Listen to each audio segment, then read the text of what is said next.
vous êtes déjà fait ghoster? Ou peut-être vous avez vous-même déjà ghosté quelqu'un? Ghoster, c'est rompre le contact sans aucune explication.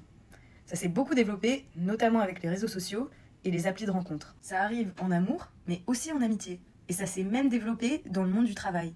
Quand des candidats ne donnent plus signe de vie après un entretien, ou alors quand des employeurs envoient une lettre de licenciement sans avoir fait d'entretien en préalable ni d'avertissement. Du point de vue des ghostés, c'est vraiment douloureux comme expérience, parce qu'on a l'impression de se faire rejeter, on est blessé dans son ego, de se faire traiter sans respect, on se fait consommer en fait, et ensuite jeter comme une vieille chaussette. Et en plus d'être douloureux, ça rend fou parce qu'on comprend pas.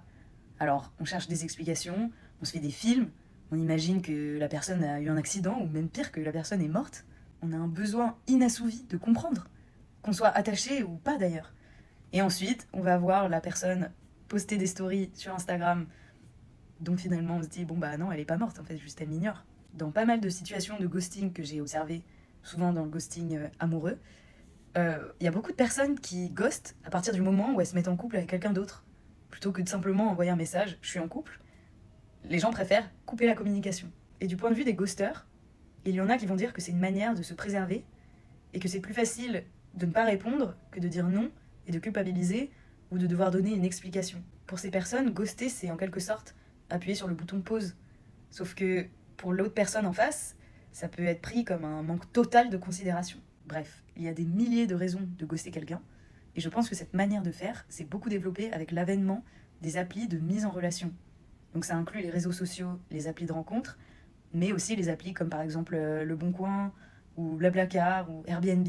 Toutes les applis en fait qui mettent en relation des personnes qui recherchent quelque chose de précis, que ce soit un service, une rencontre, un besoin à satisfaire.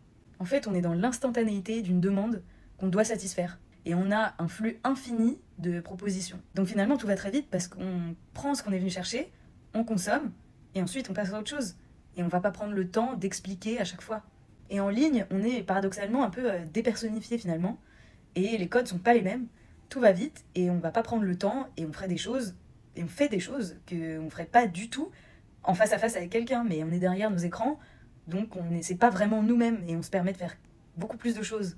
Donc je pense qu'on est tous un peu ghosters et ghostés, selon les relations, selon les applications, mais c'est en fait l'instantanéité de nos modes de vie d'aujourd'hui qui fait ça. Mais ça ne nous empêche pas de nous dire qu'il y a quand même des humains derrière ces téléphones, et qu'un petit message parfois, juste pour dire on arrête, ou expliquer très brièvement, c'est pas non plus trop demandé quoi.